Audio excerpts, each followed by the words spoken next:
that labors to honor and glorify our triune God, giving you and I the right to call him Abba, our Father. You see, authentic Christian discipleship trains apostles, prophets, evangelists, pastors, and teachers to prepare God's people for works of service.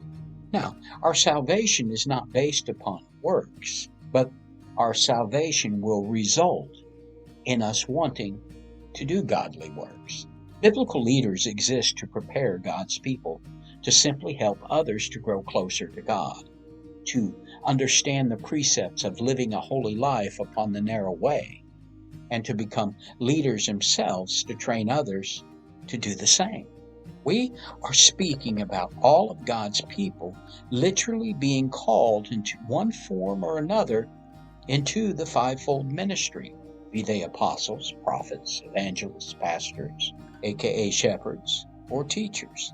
And we are all called to go into the world to share the gospel in our respective roles as sons and daughters of God, being encompassed about by the prophetic birth, death, burial, and resurrection of Jesus our Christ, Jesus the Messiah, being God incarnate in the flesh.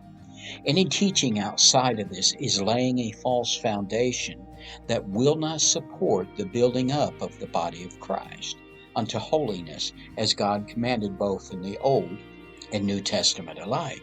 Apostle Paul understood the depth of all this, yet today we have changed the fivefold ministry into something that is not even recognizable as compared to the Christian church of our new covenant. And to say the church has adjusted to modern times is nothing more than adding or taking away from Scripture truth for the compromise of men and women who love sin more than God, who loves disobedience over obedience, serving a human-made version of the God of Christianity, hence idol worship.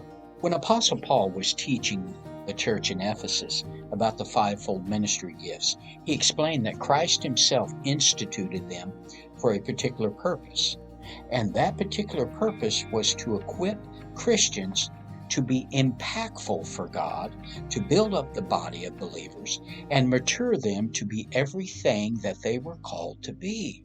Christian discipleship no longer involves physically sitting at the feet of Jesus and walking with him down the dusty roads of Galilee.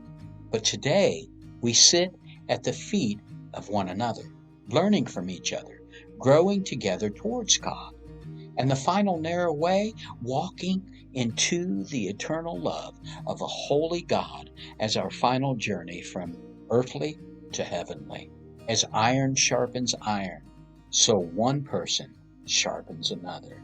This is a foundational biblical truth. And this simple statement has been a calling for all to understand that no one is alone. To make yourself better in God's kingdom, you have to give of yourself in helping others. There is a mutual benefit for the making others better through discipleship, mentorship, followership, and leading. For in so doing, you also teach yourself. Iron sharpening iron from this practical standpoint means there is tremendous benefit to rubbing those blades together, forging and making the edges sharper and more efficient. Jesus himself tells us that it is to our advantage that he goes away so that the Helper, the Holy Spirit, can come to be with us. Still, it does require you and me to be disciplined by tutors and teachers so that we can comprehend and apply in our daily living what the Holy Spirit desires to reveal in our hearts, minds, and souls about the narrow way that gives us eternity in God's love. It is not the thinker who is the true King of men, as we sometimes hear it so proudly said. We need one who will not only show, but be the truth, who will not only point, but open and be the way, who will not only communicate thought, but give because he is the life. It's not the preacher's pulpit nor the teacher's desk. Still, lest the gilded chairs of earthly monarchs, least all the tents of all the conquerors, or the throne of the true king. No, not at all. The true king rules from the cross. Words shared by Alexander McLaren. You see, church, the Bible has a lot to say about disciplers and discipling. Teach these things and insist that everyone learn them. In the same way, encourage others to live wisely. And it would be best if you were an example to them by doing good works of every kind. These are words found in 1 Timothy chapter 4, verse 11, and Titus chapter 2, verses 2, 7 through 8. God's word is amazing.